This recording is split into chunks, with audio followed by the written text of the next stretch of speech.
Hello, welcome back to BSPN's pregame show. My name is Brendan, and I'm joined by Sean, Nick, and Tyler. How are you guys doing today? Doing good. Thank you for having me tonight. Doing great. Great, glad to be here. For the first time in BSPN show history, we have our first guest player. Welcome, Chase. How are you doing? Doing great. Thank you guys for having me on the show. Chase, after coming off a remarkable multi-record-breaking season with 3,677 yards and 53 touchdowns, what was your mindset and main goal during the offseason to try and match that success? Yeah, I mean, we had a lot of great success last year as we blasted the season, but at the end of the day, that was last year, and I'm just been focused on building chemistry with you guys and getting ready for this upcoming season. Perfect. You guys had to replace all three starting receivers last year. What is it like rebuilding chemistry with your new receivers? Yeah, like I said, we've just been working on building chemistry up again, and we do I'll host throwing sessions and whatnot with the receivers, and that's, at the end of the day, routes on air isn't going to cut it, and 5 reps on the field with the guys is really what builds that chemistry, so it's just going to continue to get better and better as the season goes on. Chase, I got a question for you. Since you're ranked the best quarterback in the county, what kind of pressure do you have feeling to keep that title, and how much do you trust your skills players to help reach that goal, beating your stats and touchdowns from last season? Yeah, I mean, I try not to let it get to my head too much. I'm obviously very blessed to be ranked number 1 in the county and be recognized as that high caliber of a player, but I would say I just try to not let it get to my head too much. Obviously, there's a lot of expectations that need to be fulfilled, but as far as trusting skill guys, they've done an amazing job for me. They're the ones that are making it happen, especially the big guys up front, giving me time to do what I do. Chase, a similar question. As you're the number 1 player in all of Dallas County when the sun goes reps, how do you manage the pressure and constantly perform with such a high ranking? Yeah, like I said, I try not to let it get to my head too much and just focus on the next week and upcoming games ahead of us. So another question for you. Who's the biggest underrated player this year under the radar? I'm going to have to say Davion. He's a new guy, so there's not too many people that know about him yet, but once he gets adapted to the team and learns the playbook and all that, he's going to be a big-time player for us, so we're excited to have him out there. And Chase, we got one last question for you. Can you please tell us your pregame snack or pregame meal from gas station? Pregame snack, I like to go keep it really simple and plain. I go protein bar, barbell, cookies and cream, and then I'll go vanilla honey stinger. Those are always a go-to for me, and then just the water with some electrolyte powder. Perfect. Thank you. Looks like we got some here. We're going to try it out and rate it. We should start with first. I'd go protein bar first, yeah. Just get a little nibble shot. Just a little bit. Wow, that was good.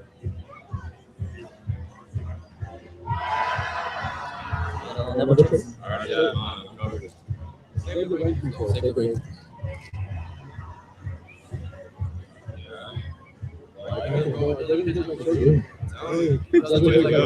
That's tasty. How's it going? All right. I can taste it.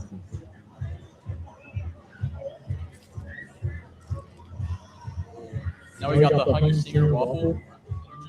You like vanilla the best? Oh yeah, gotta go vanilla. Vanilla or honey is the only right answer. I'll take a piece of that.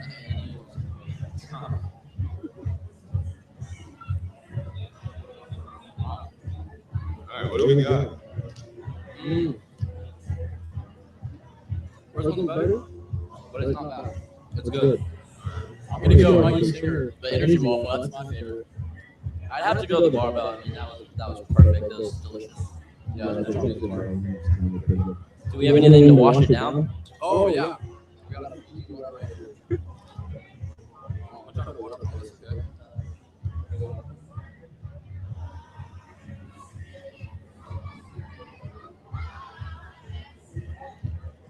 Best water you buy.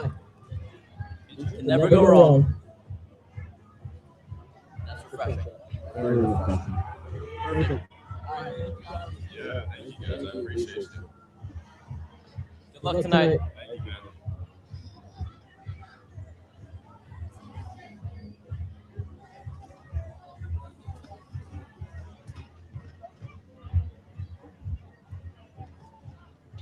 All right.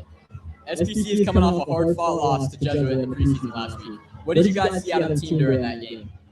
I thought the offense performed really well against a really good Jesuit defense. I thought the receiving core showed out against these Jesuit corners, starting with Elijah Shorter, who was a major threat with 170 yards and a touchdown.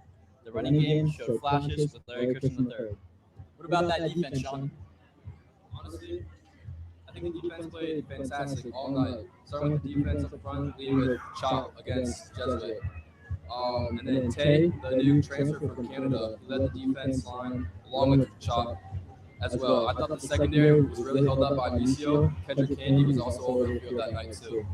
Tyler, how about the new coaches that we got on staff? I think the coaches have been very beneficial for the program based on what I saw. Again, I saw through communication, true understanding from all coaches, whether it's Coach Kelsey, Coach Reese, or Coach Campbell, who we interviewed last week's pregame show.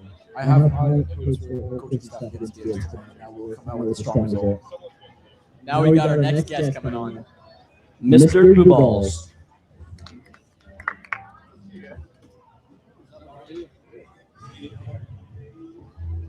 Hello, welcome.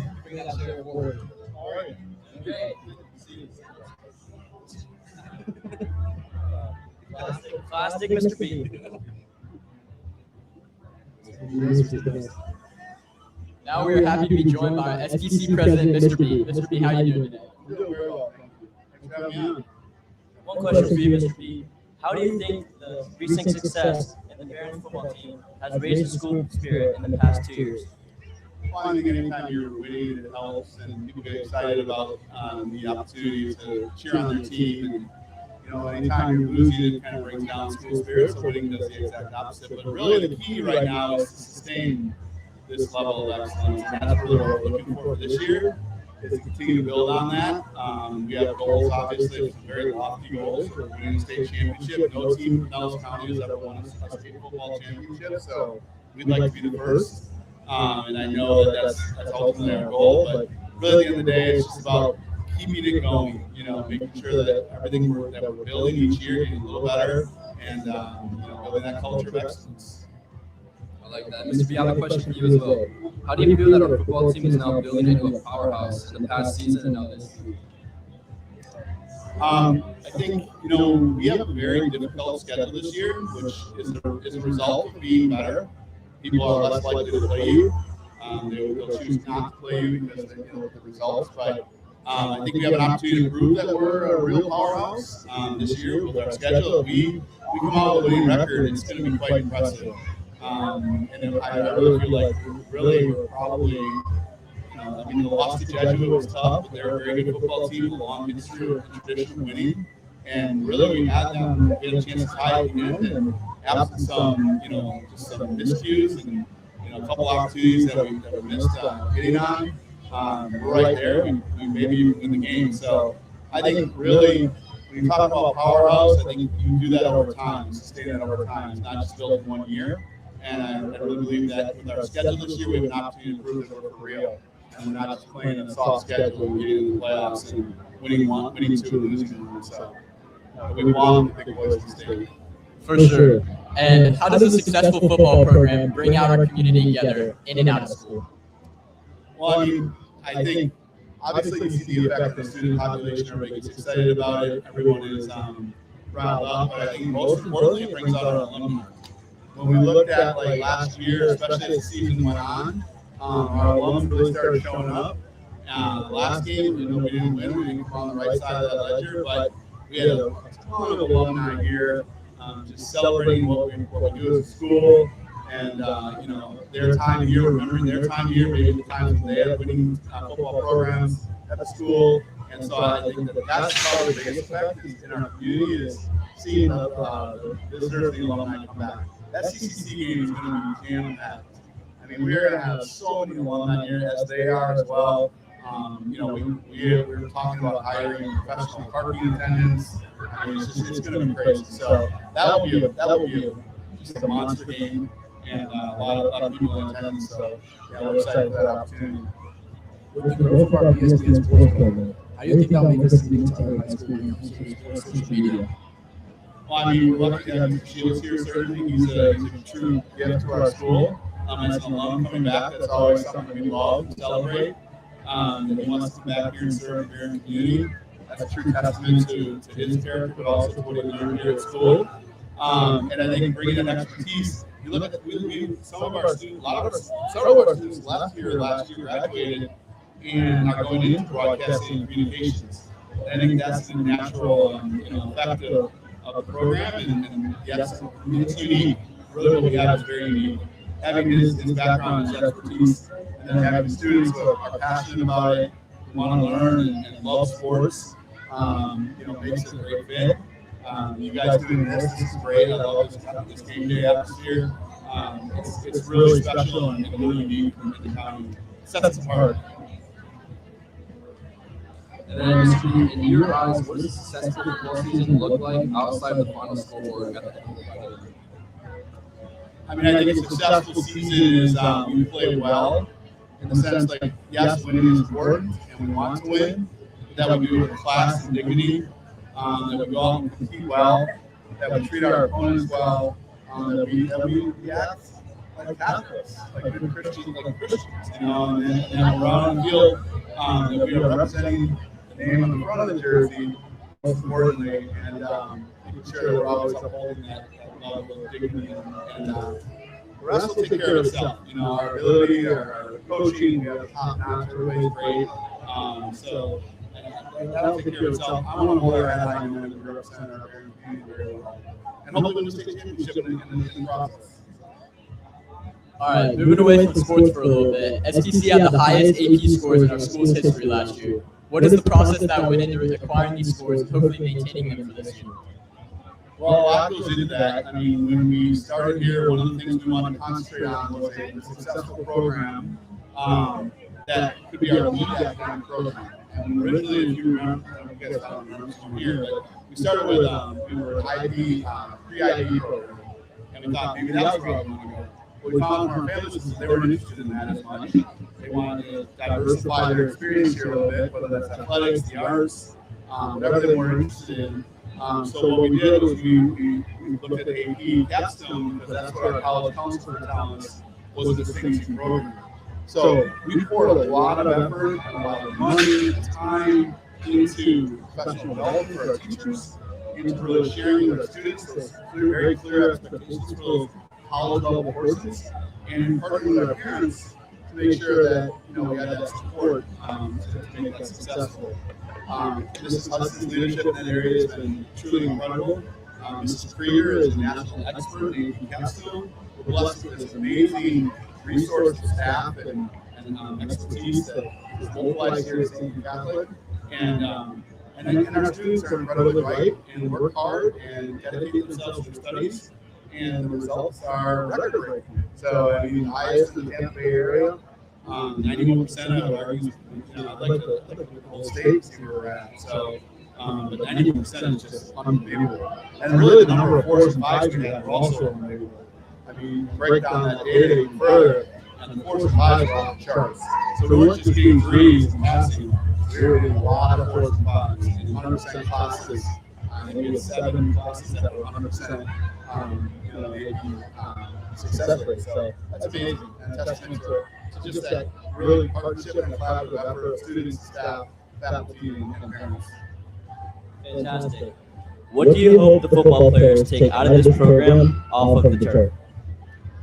I think a pride in their school, that they were part of building something really cool and really exciting, and that they take these are memories that you'll have for the rest of your life, and these are special times.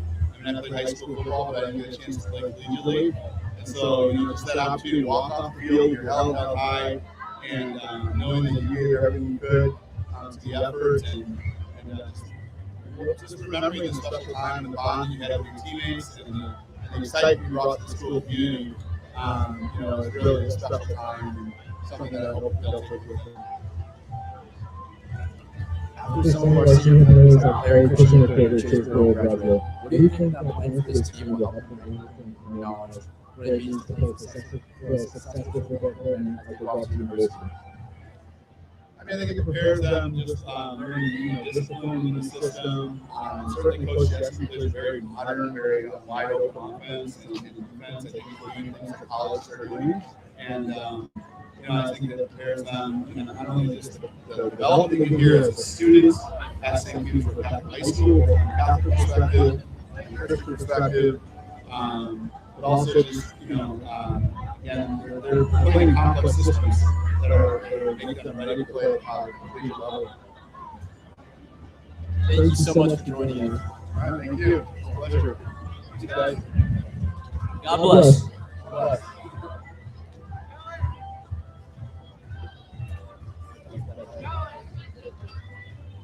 All right, let's transition to our opponent tonight, Gibbs. Gibbs is coming off a 4-7 record in a playoff appearance last year. Nick, what do you see out of that Gibbs offense?